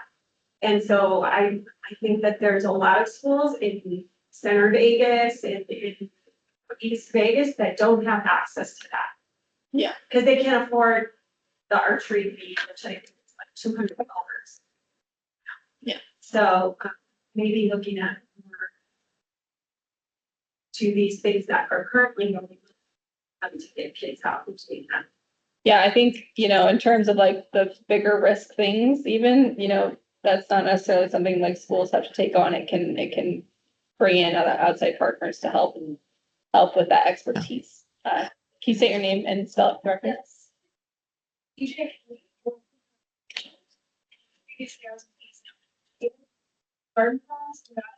I was sort of lingering on this topic of resources, where it's, saying like there's not enough resources, we need a lot of resources.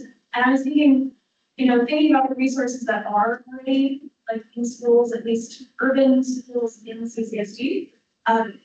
There's always landscaping around the school, there's always a courtyard, there's always a field, and there's always a lot of like waste. So, I'm wondering is sort of the perspective of the curriculum that is created, is adopted, is kind of a student problem-based learning focused approach that's saying like, okay, you're limited on resources.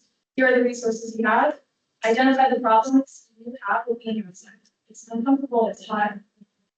And then sort of taking that approach where some of the problems we're talking about could be student research. Like really sort of, gearing the approach that is taken so that students can solve their own problems, which are problems within this. But in terms of resources, maybe it's sort of a baby steps thing.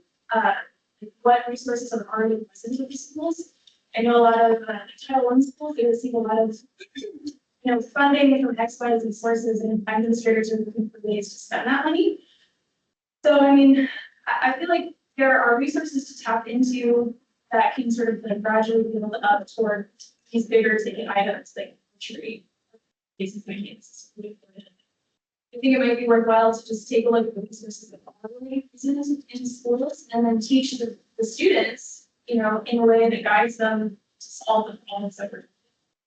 I agree with you. And one of the bills last session was huge carryovers, and a lot of them are in the. Another suggestion, and I know because I went to college in Montana, and we used to ask our professionals. We had this big day that for a few days in which we were up in the mountains, and then kids would come up and did footprints and wildlife, and it was just like this whole coordinated thing. So maybe looking at what other nature-driven states, that have plethora of environments that are more accessible, seeing how they're doing it and adapting it. I can. Yeah. Let's do Chris and then Julie, and I think we need to move on. Okay. Chris Linehan, LINDHAN. I'm with Bureau of Reclamation. One thing I'm noticing in here, and it may be just not today, I'm not seeing it, I don't see any of the federal partners represented in this group. And all of these field trips we're talking about getting the kids out would be to the federal lands. We as the federal agencies were already working on a lot of these programs. Here in Southern Nevada, we've got together the 5 federal agencies. We call ourselves the Southern Nevada Agency Partnership.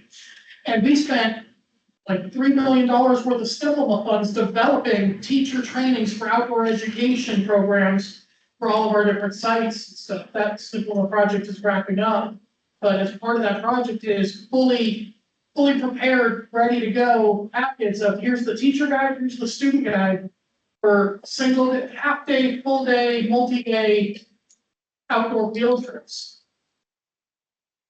So a lot of the stuff already exists if we tie into the other agencies and entities that are doing the similar things. Yeah, I think when we get to this afternoon and start talking about solutions and hows, I think we'll talk about how to bridge some of those disconnects. Julie? This actually goes a little bit along with what he was saying, but also because archery keeps coming up, I will get in trouble if I don't say something. We already have a national archery in the schools program, but schools can get completely outfitted with everything they need for archery through some of those grants on there. And they get training. It's like a giant program that already exists.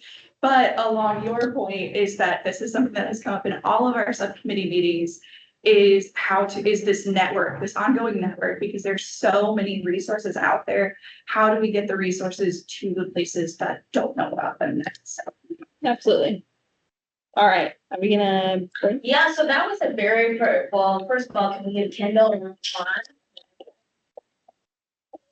really productive intro and really kind of frames for the next activity that we're gonna do, because really the rest of the day then is like, how do we apply the work that we've already done, plus the collective knowledge in this room to come up with our actual report ideas and BDRs. So we will come back at 10:50, take a break, walk outside if you want, and we will get to that next application piece. Come back at 10:50.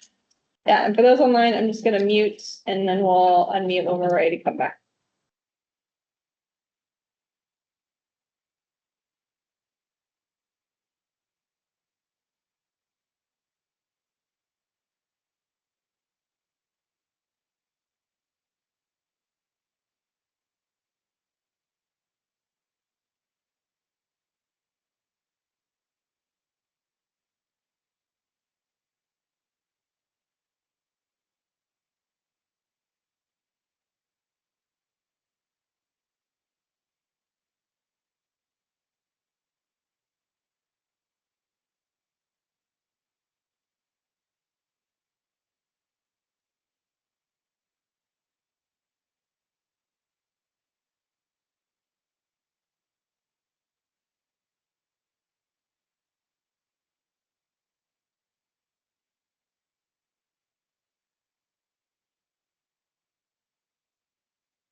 Go ahead and unmute us, so we are back live online.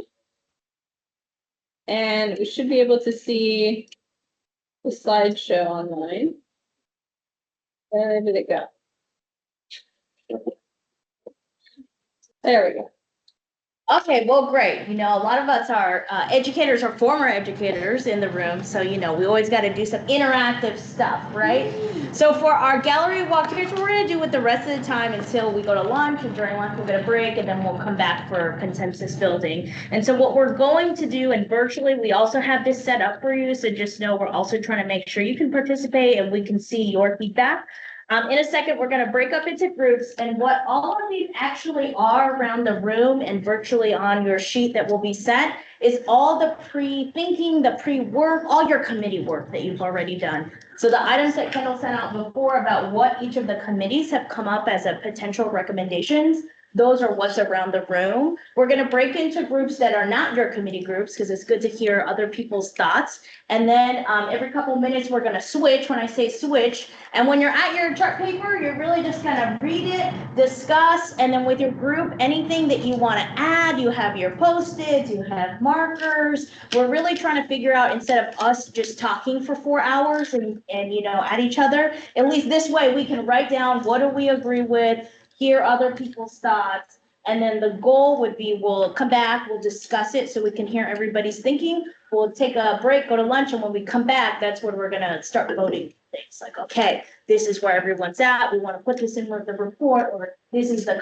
type of things we want in the BDR. So does that make sense? So we're gonna number off. We'll number off in 4. Yeah. 1, 2, 3, 4. 1, 2, 3, 4. Yeah. Yes.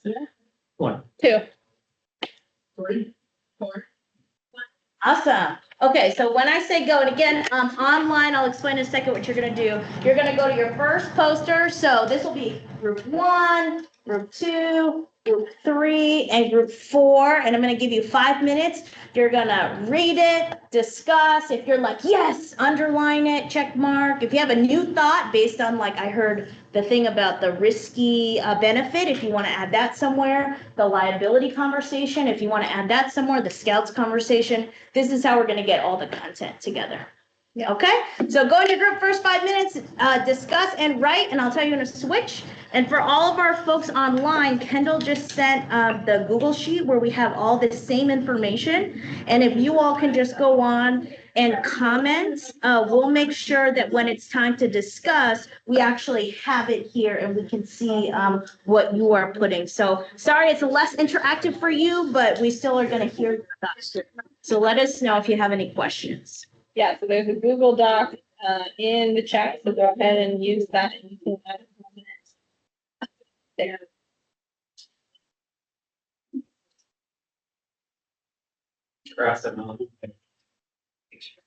I think I will mute us for now, so it's not a ton of feedback, but if anyone in the room has any questions, let me know.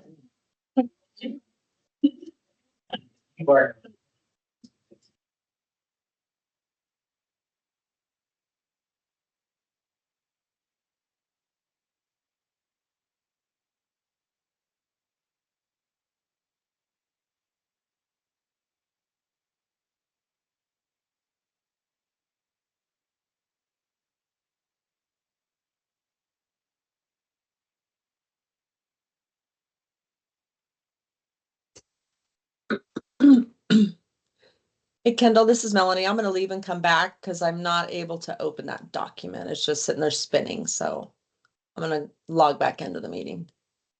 See if that helps.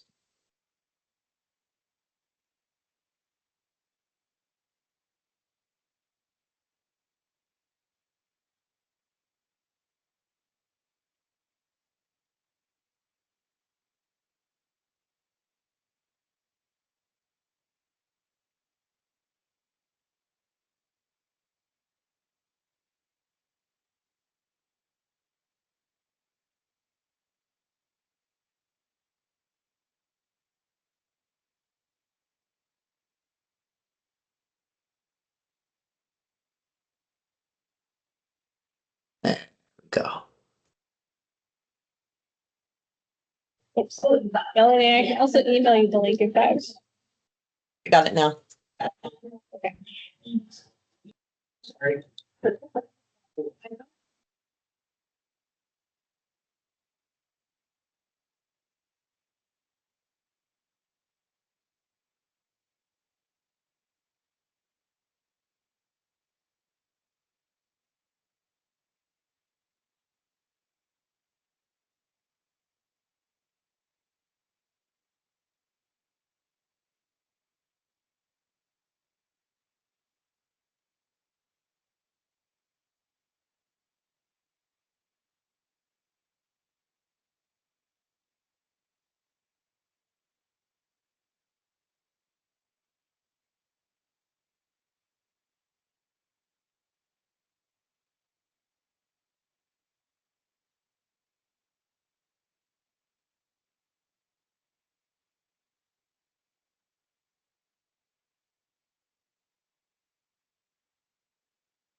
We are unmuted and we're back online. Perfect. That was some great collaboration and brain trusting, so we really appreciate it. So where we're going roadmap before lunch and then after lunch is, now what we're gonna do is have someone from each committee, so we didn't tell you ahead of time, so be excited, is gonna share the summary of your poster, but then also share out, what did people add? What did people say they really support? What are the questions? What's on these new sheets here? And this is a good time too, like this is the time if you got questions or you want something really to be added on the poster. We're gonna go through each subcommittee and then after that, we'll take a lunch break. And when we get back, it's gonna be like a work session in the legislature. So that's when you just go through and then people vote what they want in. And then that's what we'll have for our recommendations and our BDR. So we will start with our outdoor learning infrastructure. So whoever was on that committee and wouldn't mind just summarizing and then telling us the new stuff on there, that'd be great. Who is on that? I will go. Julie, you wanna because go? Thanks, I'm- Julie. Thank you, Julie. And our online folks, if you can't hear, you just let us know. Because Julie's gonna go way to the back. I'll try and speak really loud. That's good. Sorry for those in the room. So, summarizing and then the new stuff. Okay. So existing on here, we have support for climate resilient living schoolyards, and this was started. And I started because it's also on the policy and the capacity building. So this is a really common theme. It was also written on here as self-sufficient outdoor landscapes and checked by another group. So I'm seeing a lot of emphasis on that. More field trips, especially walking field trips to nearby park spaces. Field trips secondary to living schoolyards. Again, living schoolyards, every school has a living schoolyard and training on how to use it. This was starred and underlined again. Theme here. Outdoor classroom spaces should be a priority. Seating, chairs, shade. We saw that in the survey as well. Prioritizing schools that don't have walkable parks. This was starred. Need maintenance and upkeep resources, outdoor learning specialist support, and teachers for long-term support. Then over here on the how, it says multifaceted manners of funding, line item budget, grants, etc. And funding was boxed and starred. There are must-see places for each region of Nevada, some natural landmarks for students in specific grades. The network can help identify regionally and must-see places was underlined. New stuff that was added. Am I doing this correct? Yes. Recognize the schools doing this already as part of the outdoor school certification. And this was underlined and it says to amplify that. And then the outdoor educator of the year award. This was also emphasized. Federal funding on here. This statewide position that can be the expert for federal education and OREC client fundings as resources for students and districts. The self-sufficient outdoor landscape again. Add federal partners, SNAP. Create rubric around outdoor education excellence. Robotics and competitions were included on here. And then include in the report the research on how outdoor ed benefits students and families and teachers and why we needed to help with other subjects. Any questions, anything people would add? I don't see any ads from online. I'll just note that.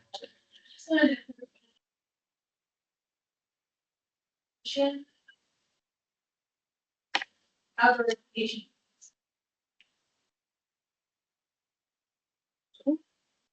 Awesome, thank you. Thanks, Julie. All right, then we have content integration. I think I probably should do that. Do it. Since I am from the Department of Education, right? So, the what is incorporating outdoor education in all content areas.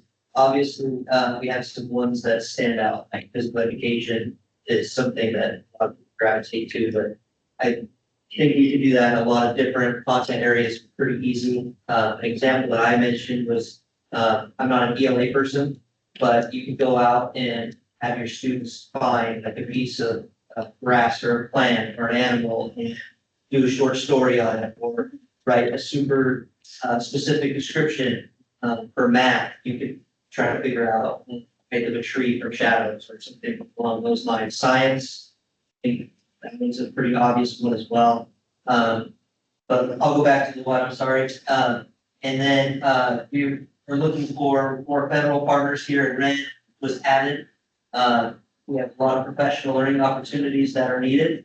Going into the teacher prep programs to give folks that are going into the teaching profession some background right out of the gate on how to integrate outdoor education is super important. It's harder to change a habit than to create one. So if you start early, then I believe that will help immensely. Right here, create an outdoor education specialist that was I believe highlighted here in red. UT Tech has this program. I'm not sure. Utah Tech. Utah Tech. Oh, okay. Yeah, that's great. We could absolutely, schools and districts they're not restrained on what programs they can implement. They can bring in and start a whole new elective program at any high school. So, and then we offer for read, and I'm sorry, I'm not very good at reading, I guess. Somebody wants, I'm not sure what that was.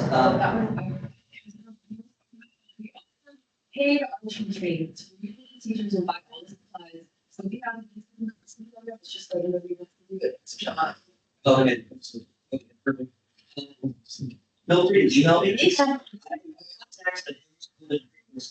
I'm happy to share information.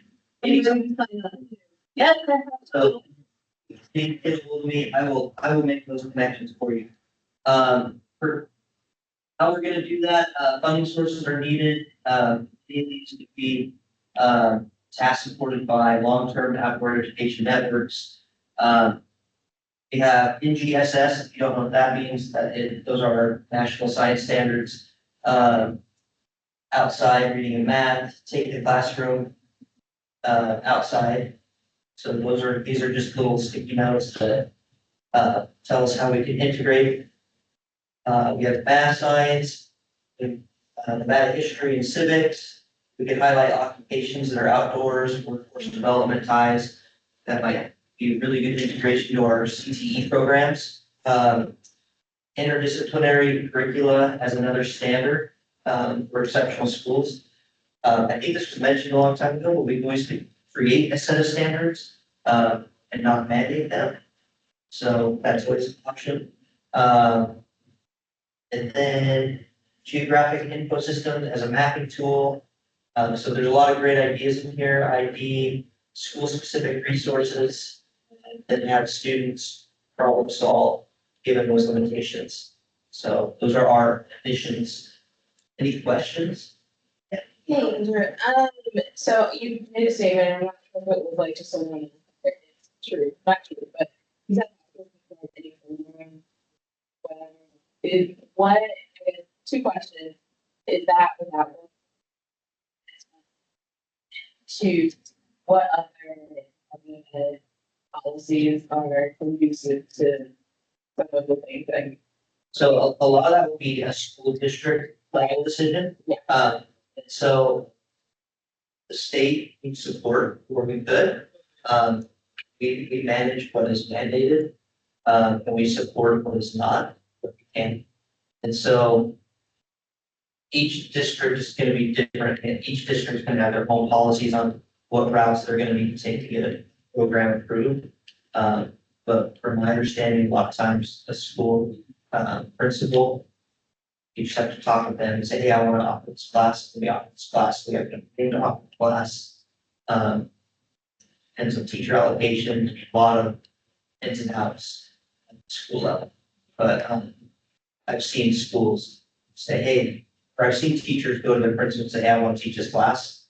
Can I do that? And then sometimes they'll say yes, sometimes some say no. It just depends on applications, funding, sometimes building space.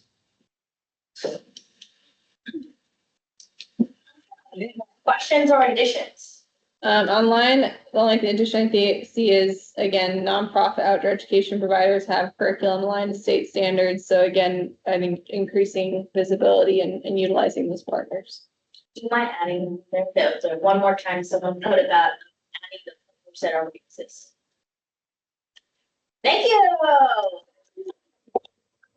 Okay, then we'll go to capacity building. Yay. Who wants to do it? I'll do it. This is my favorite. All right. So capacity building, what I think we want to highlight are survey results in how important this work was to everyone. Share those. We want to talk about the difference that support administration can make and encourage them to support this work. We want, we have notes that added and build support teacher is convincing. We have barriers of time, staff, logistics, heat, budget, access, ins. There's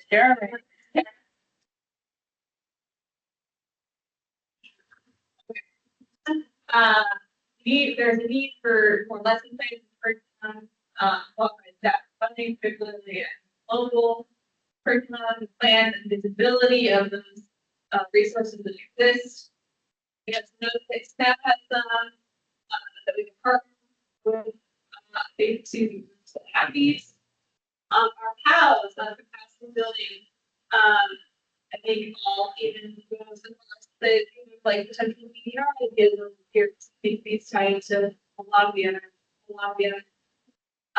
subcommittee ideas. Creating a technical assistance program to support schools and districts in developing education plans and culture. State support through a Department of Education position. So a lot of the things Andrew was talking about, as much as Andrew is a superhuman, he cannot do all of those things. So I think we can increase support and have a dedicated position. All doing all of these things is going to be a lot easier, right? Further recommendation, we need an eventual recommendation or an eventual VDR to help create outdoor education specialists in every schools or districts.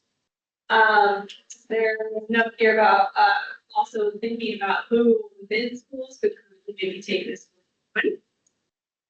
District, the district trainer of 3 years. So it's kind of the same thing, so instead of like really pull it out, just like if you have a split expertise and then maybe help train. Okay, perfect. Yeah, so building that expertise. Yes, that's something capacity. All right, and then establish a network for continued version of to support education.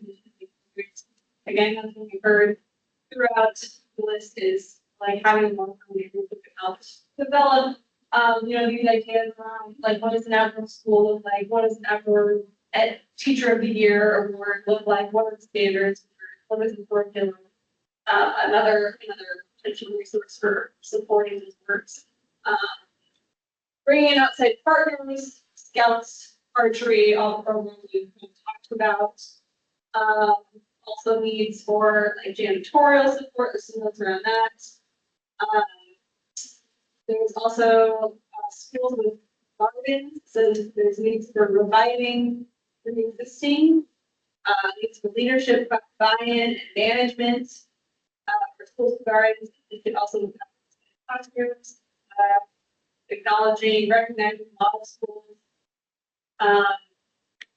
problem guided curriculum, especially for personnel without experience. And extra, don't add to existing job tasks. So yeah, again, capacity to support teachers in doing this rather than adding it to their list of things like they do. Awesome. Anybody add anything or any questions? I just have something that Melanie brought up that hadn't occurred to me, that having a position kind of conflicts with having integrated content because you're like separating it out potentially. It was just something that I hadn't thought of. Well, I think the idea was that, Andrew maybe should talk to this, but So having the position they would lead, they would take the charge in how to integrate. Into all So- content So you'd areas. have a Department of Ed person or, working for one of your all's, organizations, agencies. They would show teachers how to integrate outdoor education into PE, into math. Subject. Well, that's not what I do. I oversee health, K-12 health and K-12 PE. Okay, and so this infrastructure already exists. So we have content leads in each content area. But if you were to go to our ELA person right now and say, how can we integrate outdoor education into ELA? They may not know how to do that. So they need somebody to come in and help them and say, here, you can do this in the classroom with your kids every day to integrate just a little bit of outdoor education. And the science person, usually science people are pretty good with that already. There's a lot of, they talk about birds and all kinds of things. And then, but the math person would probably struggle with that. And so somebody needs to be that support that can reach out and say, hey, this is how you do that. Good clarifying question. One thing I'll add from online, I think in the House, it says encourage and ask for additional appropriations for outdoor education programs through the state legislature. That's the only. Yes, I think they have that here, so I'm gonna put it too. Yes. Yes. I think it's on there twice now because I couldn't find it at first, but yeah. Okay, great. Would someone else then you like to do the policy one? Yeah. Okay, we had a great group in our policy. We were really trying to think like, it's great, we have a bipartisan group. We have a bipartisan state government right now with the executive and the legislative branch. So we're trying to think of what can actually get through. And so for our what, and also there's some debate on it, so that's good. We're talking about how do we figure out that schools cannot mandate taking away recess, which I know not everyone agrees with, but that's one thing we discussed. Students having a right to outdoor education in school time. I see a star. I see somebody wrote charter schools need green and shade and no artificial turf. And sometimes something we were thinking about here, because I know the Bill of Rights comes later, a potential Bill of Rights. It's just we actually have a lot of Bill of Rights in it, but there's not really a way to make sure they're followed. So we're trying to think of how do you incentivize instead of mandate down. We were talking about the report, of course, is going to include why learning outdoors is helpful, as everybody has said. Leadership needs to prioritize, as everyone has said.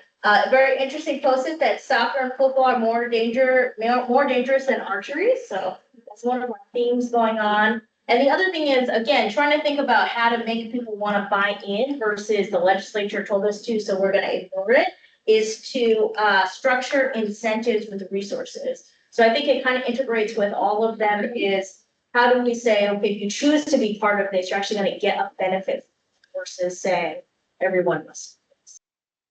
We talked about field trips as important experiences, commercial buses is important, transportation. We talked about tourism,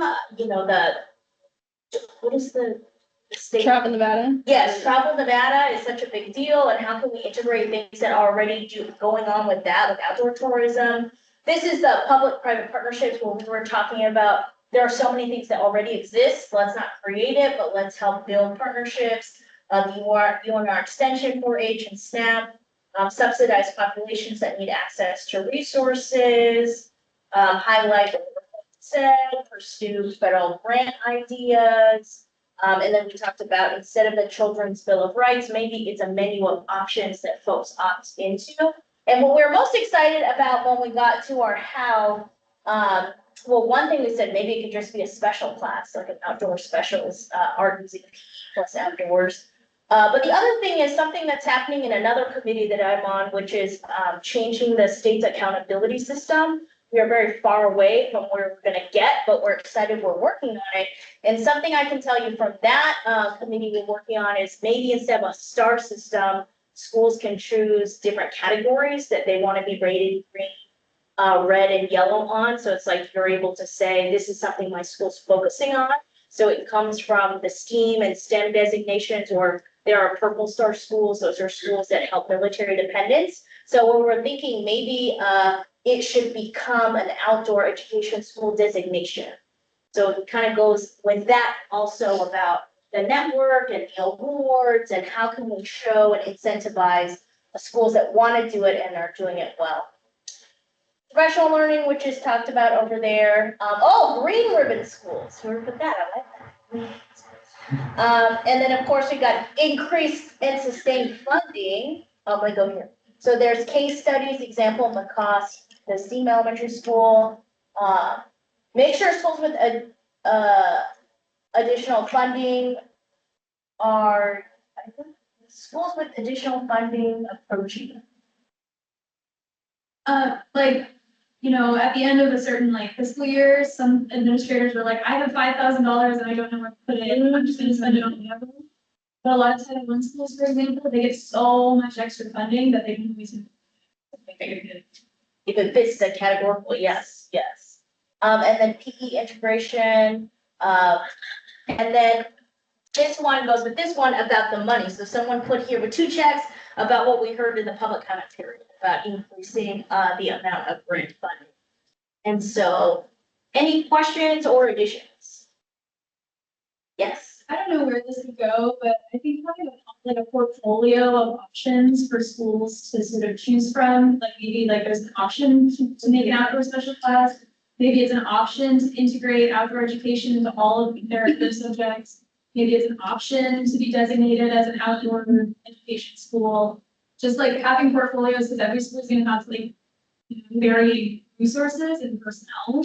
So just having options for people to figure out what's going to be best for their case. Yeah, I think we can put that under like the development of a framework for recognizing these schools, right? Or And then the network. yes. So hopefully it doesn't feel redundant, but more feels like, okay, actually there's a lot of consensus in the room. And so what we'll do now, I'm pretty sure we're probably right at that time. 11:39. Yeah. We're good. We can break for an hour. Yeah, break for an hour for lunch because we'll most likely get out early. Friday, that's good. Yeah. So we'll go to lunch for an hour. Your job is to have fun, but also think about what are you gonna put as your recommendations, and we'll come back. Just start typing them out like we did at that first meeting, and then we'll be good to go. Yeah. So we'll reconvene. It's 11:39 right now. Let's reconvene at 12:45. Yeah. 12:45. All right. Thank you. Thanks, everyone. There's lots of